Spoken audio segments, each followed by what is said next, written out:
In a world increasingly shaped by division, conflict, war, trade tensions, and misinformation, the need for initiatives that build mutual understanding, trust, and cooperation has never been more urgent.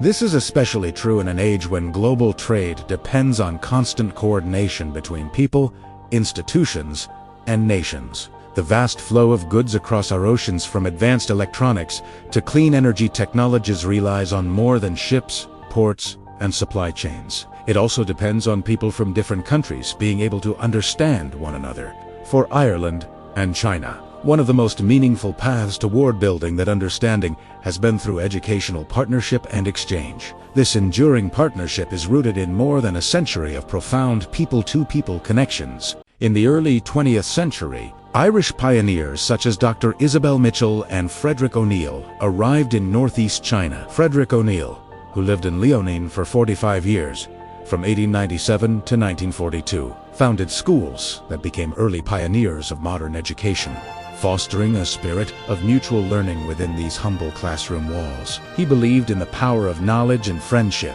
interacting warmly with local students, planting seeds of respect that would grow for generations. Dr. Isabel Mitchell arrived in Liaoning in 1905, established a women's hospital in 1909, and dedicated her career to saving the lives of countless women in China at a time when diseases was rife. Her conviction and determination in serving young women and girls left a lasting impression. Within the walls of a clinic, she worked tirelessly. Her hands offered healing, and her eyes reflected a profound empathy for every patient she touched. She died in the line of duty in 1917 at the age of 38, having succumbed to the very diseases she was treating. She is buried in Jilin City, where her sister also served. While some critics may argue they were imposing an external agenda, the reality was quite the opposite. Frederick O'Neill and Dr. Isabel Mitchell showed deep respect for the local communities they served. O'Neill wrote that if one seeks only to prove another culture altogether wrong, one will miss the truth. He urged readers to set aside labels so they could genuinely understand, appreciate, and respect the people of China. Both figures cared deeply for China, became proficient in Chinese, and were grateful for the opportunity to contribute. They did not come to change others, but to grow with them. This deep appreciation for local traditions forged a bond that time could not erase. Today, that historical spark has grown into a vibrant flame. From sepia-toned memories to the bright colors of the 21st century, the legacy lives on. In modern universities and bustling tech hubs, the handshake between Ireland and China continues. It is a partnership built on a century of mutual respect. As we look toward the horizon, we see a world of new possibilities. Pat McCarthy's first connection with China began in childhood. Growing up in Ireland, he watched as a charity truck visited his area each week. The truck came to collect clothes for children in need in rural China. His mother would call out, "Get your old clothes ready. The truck is here." Yet even as a young boy from a modest Irish family, Pat chose not to part only with what was no longer needed. Instead, he packed some of his best clothes, wanting to give something that truly mattered. On one occasion, a fire broke out at the local Chinese restaurant, and the family who ran it lost their livelihood. Living nearby, Pat's family stepped in to help. They assisted with clearing the debris and restoring the restaurant. They also accommodated the Chinese family during a time of real difficulty. These early experiences helped shape Pat's understanding that solidarity, compassion, and mutual support can build meaningful bridges between people of different backgrounds. Inspired by these experiences and stories of early Irish pioneers in Liaoning, Pat McCarthy's journey would ultimately lead him to China. In 2012, building on these enduring ties, the Ireland-China Institute established its headquarters in the Teeling area. Through its non-profit School of Philanthropy and Education, the Institute has dedicated itself to providing high-quality education to local communities. The school respects and honors local values, traditions, and ways of life while fostering growth. Since its founding, the school has helped educate more than 100,000 rural Chinese students. This advances a mission grounded in service, mutual understanding, and shared human development. Through its China International Leadership Program, the Institute also welcomes international interns. They carry forward the spirit of exchange first, embodied by the early Irish pioneers. The Institute is creating new pathways for learning, cooperation, and enduring Ireland-China engagement. End of Part 1. Welcome to Ireland and China, a century of partnership and exchange, Part 2 of 2. In Part 1, we explored the early educational, philanthropic and cultural exchanges led by Irish pioneers more than 100 years ago, including Frederick O'Neill and Dr. Isabel Mitchell, and how their work helped to build bridges of friendship and mutual understanding between Ireland and China. We also looked at how this legacy inspired the McCarthys and the Europe Sino Institute to establish their headquarters in Liaoning Province.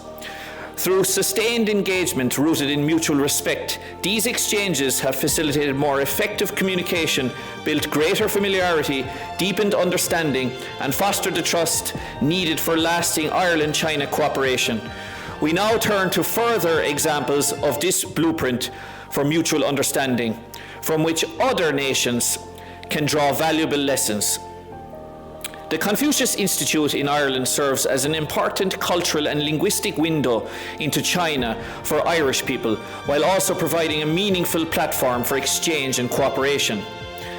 Through Chinese language courses, cultural events, and organized cultural exchanges to China, Irish participants can gain a more accurate, balanced, and holistic understanding of the country. This kind of lived experience is especially important at a time when misinformation and one-sided media narratives can distort public understanding. By seeing, learning, and engaging directly, people are better able to replace assumptions with familiarity and misunderstanding with informed perspective.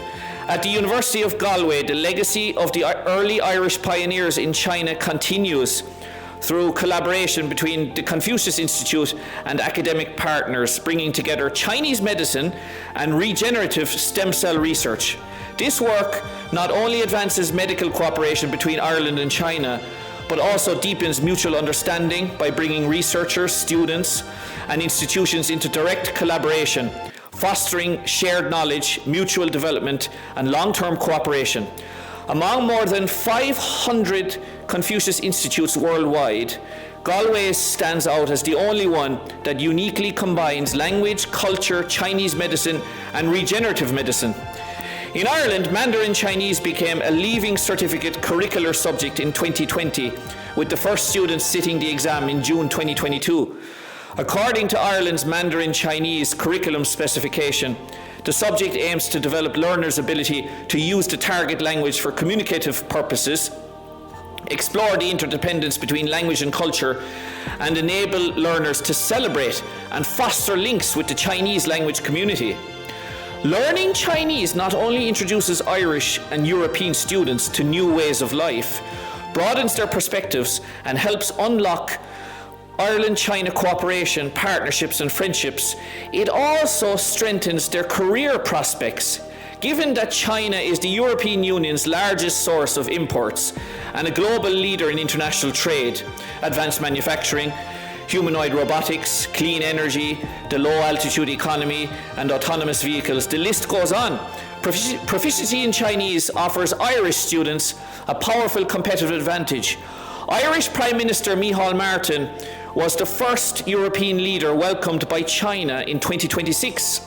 Would you believe it or not? During his visit, he witnessed the signing and announcement of a number of agreements between Chinese and Irish educational institutions. Prime Minister Martin has consistently described education as a great enabler and as a cornerstone of both individual and societal development, emphasizing its role not only in personal advancement, but also in fostering deeper understanding across cultures and communities.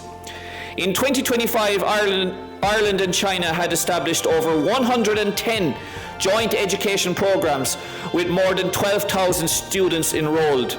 High-level engagement continues to expand these links, reflecting the growing importance of education as a foundation for cooperation.